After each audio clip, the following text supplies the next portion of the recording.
Hello दोस्तों, आप लोग कैसे हैं? उम्मीद है कि अच्छा होंगे, बढ़िया होंगे, मस्त होंगे। तो आज के वीडियो में जो हम पढ़ेंगे वो देखेंगे कि किन चीज़ों को राष्ट्रीय आय में शामिल करते हैं और किन्हें शामिल नहीं करते हैं। क्योंकि यह ऑब्जेक्टिव के लिए महत्वपूर्ण है और 2 नंबर में इस तरह के क्वेश्चन आता है कि आपको कुछ दे दिया जाएगा और पूछ लेता है कि यह इसे राष्ट्रीय आय में शामिल करते हैं या नहीं। तो ये आपको ध्यान में रखना होगा, जो कि महत्वपूर्ण है। तो चलिए हम देखते हैं, इसके हम कुछ लिस्ट तैयार किए हैं जो कि आप इतना कवर कर लीजिए तो काफ़ी हो जाएगा। तो चलिए देखते हैं। एक नए घर का निर्माण क्या है? एक नए घर का निर्माण, इसे राष्ट्रीय आय में शामिल किया जाएगा या नहीं, ये हमको बताना है। हाँ, इसे राष्ट्रीय आय में शामिल किया जाता है क्योंकि यह पूंजी निर्माण का एक हिस्सा है। क्या है? जब हम घर को बनाते हैं तो हम पूंजी का निर्माण करते हैं, इसलिए इसे राष्ट्रीय आय में शामिल किया जाएगा। ठीक है। लॉटरी और पुरस्कार जीतना क्या है?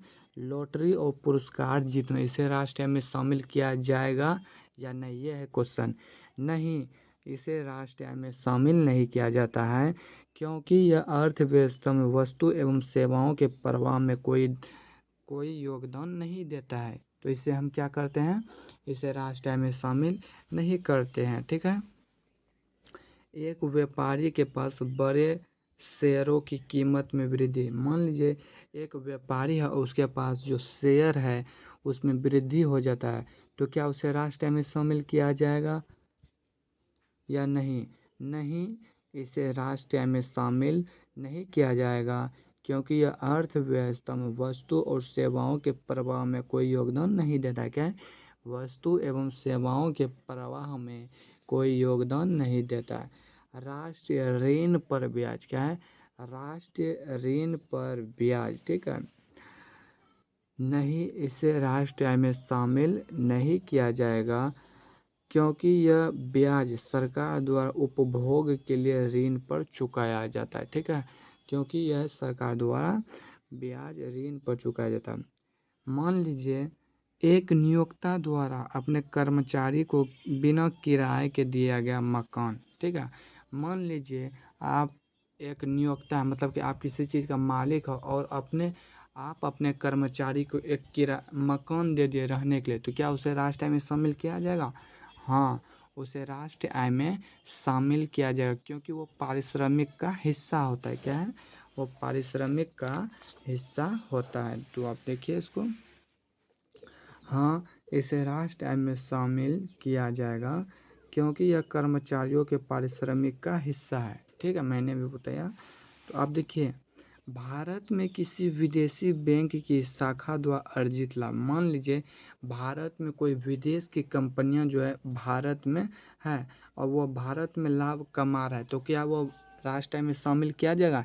नहीं, इसे राष्ट्रीय आय में शामिल नहीं किया जाएगा क्योंकि विदेशों को दिया गया साधन आय का हिस्सा है। मान लीजिए कोई विदेश का कंपनी और भारत से लाभ कमाता है, तो वो पैसा तो विदेश चला जाएगा ना, तो इसे राष्ट्रीय आय में शामिल नहीं किया जाएगा। अब देखिए, विदेशी पर्यटकों द्वारा किया गया खरीद। क्या है? विदेशी पर्यटकों द्वारा किया गया खरीद, इसे राष्ट्रीय आय में शामिल करेंगे या नहीं, ये क्वेश्चन है। हाँ, इसे राष्ट्रीय आय में शामिल किया जाएगा क्योंकि विदेशियों द्वारा किया गया खरीद या निर्यात होता है। क्या है?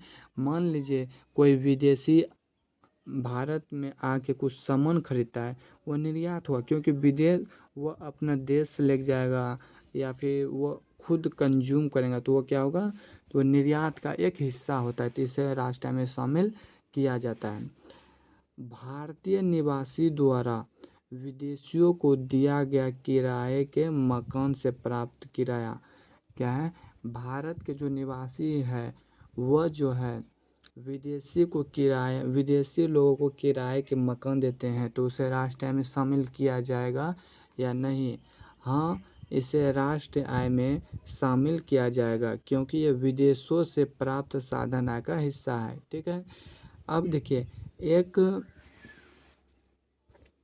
एक फर्म द्वारा एक वकील को किया गया भुगतान। क्या है? एक फर्म द्वारा एक वकील को किया गया भुगतान।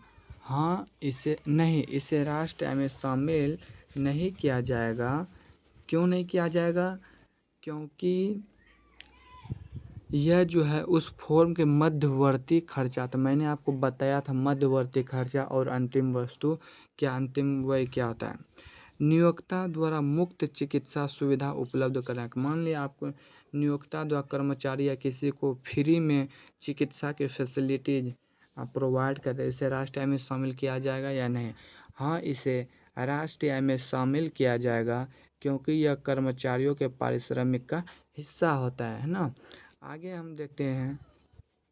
आज के लिए इतना ही, और आगे भी इसके हम देखेंगे। तो आज के लिए बस इतना है। आप इसको एक बार अच्छा से देख लीजिए और इसे अपने कॉपी में नोट्स बना के रखिए, क्योंकि एग्ज़ाम के समय में आपको रिवीजन करने में यह बहुत ही अच्छा होगा। तो इसलिए मैं बार बार कर रहा हूँ, आप एक स्पेरिकल कॉपी ले लीजिए और उसमें जो मैं बता रहा हूँ उसे नोट कीजिए, क्योंकि आप जब नोट बनाइएगा तो फिर एग्ज़ाम के समय में आपको रिवीजन करने में कम समय लगता है और कम समय में अधिक से अधिक रिवीजन होता है।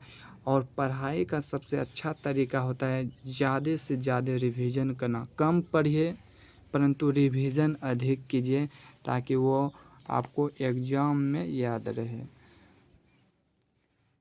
और इसी चैनल पे आपको ज्योग्राफी हिस्ट्री का भी वीडियो प्रोवाइड कराया जाएगा। उम्मीद है कि आप लोग को यह वीडियो अच्छा लगता होगा, तो प्लीज़ शेयर एंड सब्सक्राइब कीजिए ताकि हमें भी उत्साह मिले और आपके लिए अच्छा से अच्छा कंटेंट बनाएं।